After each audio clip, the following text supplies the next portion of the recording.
Apa pertanyaan pertama? Ini buat tatuin ini. Soalnya tatu sering kita dengerin ini. Lagu kan kadang ya mungkin kita masih belum bisa mengaplikasikan dengan baik. Apa aja kena an-nawafatu minal iman. Kalau kita lihat dari segi artinya itu an-nawafah itu artinya kebersihan. Minal iman. Bagian dari keimanan. Jadi secara apa namanya secara umumnya yang namanya kebersihan secara umum itu adalah bagian dari keimanan. Maka artinya apa? Kalau ngaku jadi orang muslim harus bersih. Bersih dari apa? Bersih zahir, bersih batin. Bersih zahirnya apa? Bersiang balilangga te, bersiang diri te, bersiang lebu ke kiri kanan bali lingkungan itu bersih. Ini secara zahirnya. Nah bersih secara batinnya bagaimana? Bersihin hati kita dari hasad, dari dengki, dari iri, dari macam-macam, dari dendam, dari itu bersihin bagus. Kenapa? Karena kalau sekadar bersih zahir tanpa bersih batin itu juga bahaya. Tetapi kalau zahirnya bersih, batinnya kotor, bahaya katanya. Nah, tetapi kalau batinnya bagus, insya Allah zahirnya bagus. Yang pun jelasannya si para ulama man aslaha sariratahu aslahallahu zahirahu aslahallahu zahirahu. Siapa saja yang mensucikan membersihkan dalamnya hatinya imannya keyakinannya hatinya bersih insya Allah Allah Ta'ala bakalan bersihin zahirnya insya Allah.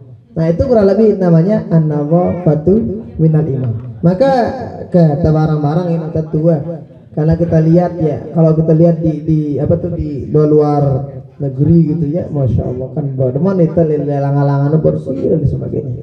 Nah itu kurang lebih makna an-nawafatu minal iman secara umum lah kurang lebih. Nah berikutnya itu orang kalau sholat kan jamaah derajatnya pahalanya berapa? 27 derajat.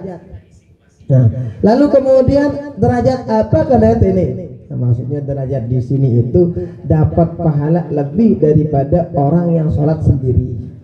Nah, kita tidak tahu berapa ukuran derajat si ngumbe karena maksudnya enggak. Tetapi ala kulli hal itu maksudnya di sini derajat di sini adalah derajat yang nyebutin bahwa sholat sendirian itu pahalanya satu dan pahala sholat berjamaah itu lebih besar daripada sholat sendirian. Nah, lagu endek na sembayang lebih baik malik daripada de narangan nah. Maksudnya ilahnya mah hembayangokeun dipilih hembayang. Oh, jadi maksudnya endek na sembayang di sini si sebutin keburu no endek na sembayang dak kana jarang-jarang hembayang itu masih lebih mending daripada narangan aja mah hembayang di zaman kali hembayang. Nah, lagu marakati baru no memang derajat pertama aja bayang jamaah lah. Kedua dak kata mesa-mesa aku gawe kata lu apa dak jarang-jarang aku gawe ini paling canggih aja nenek di gua gawe jamaah itu paling ndak ngalek kan. Nah maka sebisa mungkin kita kerjain lah salat itu bagus-bagus. Nah karena begini teman-teman sekalian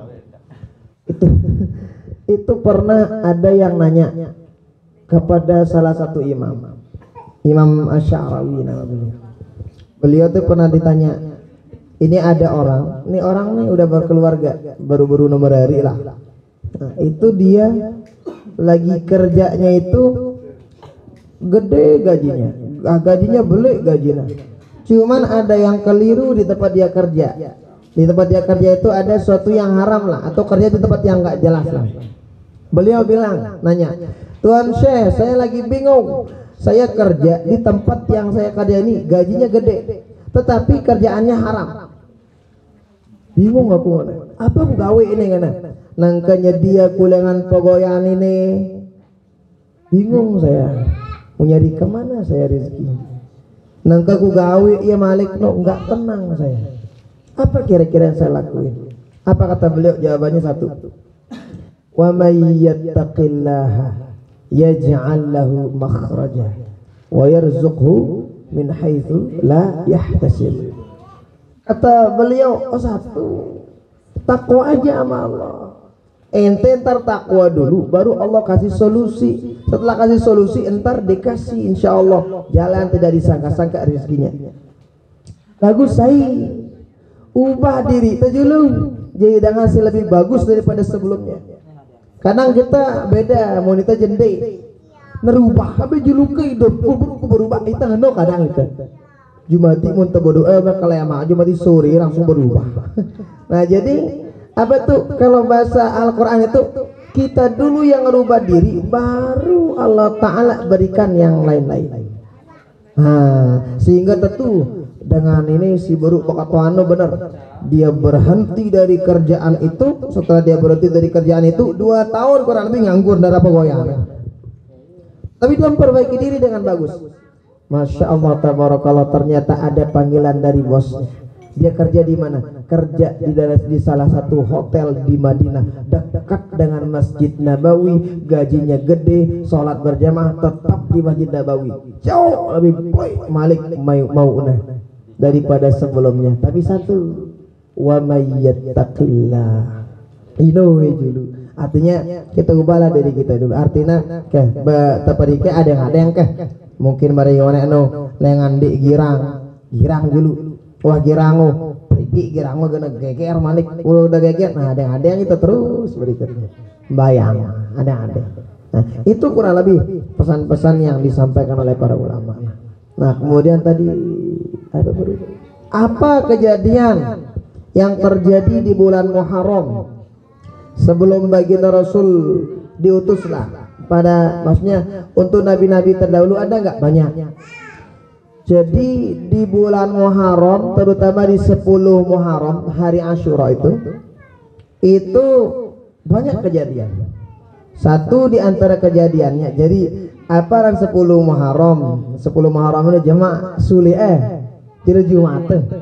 Jadi hari Jumat itu 10 Muharram. Kalau sempat puasa itu jemaah akan suli ini sisi puasa jemaah sulikna atau sulikna jalur Jumat itu 10 Muharram ampunanga dosa salatan si biji-biji ku setahun. Kalau tadi sejelu kan ampuni setahun. Darah dosa ampunin ngelulu. Nah jadi itu kurang lebih banyak. Satu di antaranya Nabi Adam diampuni oleh Allah Subhanahu wa Ta'ala setelah diturunkan dari surga karena makan buah khuldi. Itu kurang lebih ratusan tahun Nabi Adam terpisahkan oleh dari Siti Hawa. Allah Ta'ala ngampunin Nabi Adam kapan? Tepat pada tanggal 10 Muharram. 10 Muharram. Ya pun apa saya Nabi Adam ampunin dosa Nabi Adam. Yang kedua Nabi Nuh. Nabi Nuh kan dulu di zaman Nabi Nuh itu kan, bayangin Nabi Nuh itu dakwahnya kurang lebih 950 tahun. Siu kurang 50 tahun berdakwah. Yang beribadah yang beriman berapa? Yang beriman cuma 80-an. Artinya dalam setahun ini arah polong dengan weteng Islam lain sama Nabi Nuh. Enak aku ngaji kan wah aku jadi ustaz terus. Begitu lo haton ye arah polong nami dengan itei. Bagunde enak anu. Aku ngono ku ukuran kun sabar Nabi Nuh ke. Sampai ngono ka Nabi Nuh ya Allah mana ingan ne alo mana ke kanya enggak ini ruana gembari mana nah ke selain aja nana turun nama banjir ka ngana.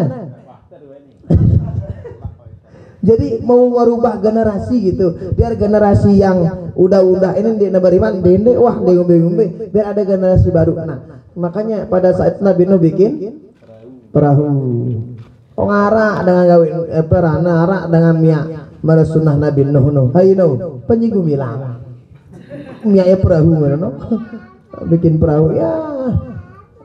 Nah jadi itu kapan? Nah berlayarnya berlabuhnya kapalnya Nabi Nuh selamat dari belabur banjir itu kapan? Tepat pada tanggal 10 Muharram.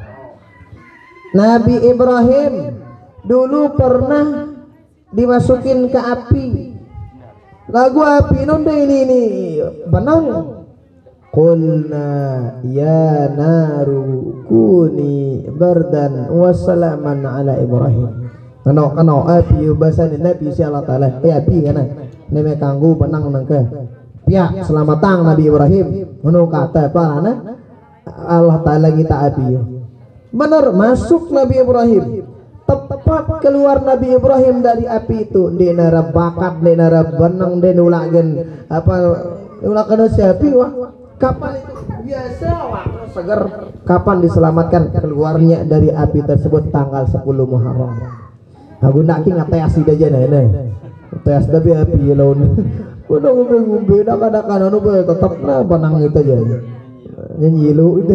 Nah, jadi banyaklah. Kemudian Nabi Yusuf dikeluarkan dari penjara pada tanggal yang sama. Kemudian Nabi Yunus keluar dari perut ikan. Nabi Yunus ini kan wah kakaknya si ikan nun lah kurang lebih arana. Kakaknya sugul dari perut ikan itu tepatnya pada tanggal 10 Muharram. Nah, enggak nanti dikira Nabi Yunus kenapa dikira la ilaha illa anta subhanaka inni kuntu minal zalimin. Ya orek ke dalam tiang ikan ya ampuna di nara mati selamat Nabi Yunus. Nah, dan berikutnya juga Nabi Musa selamat dari kejaran Firaun. Kapan? Tepatnya pada tanggal 10 Muharram. Dan banyak kejadian-kejadian yang lain lah kurang lebih. Ya, Aram Malik. Aram seorang.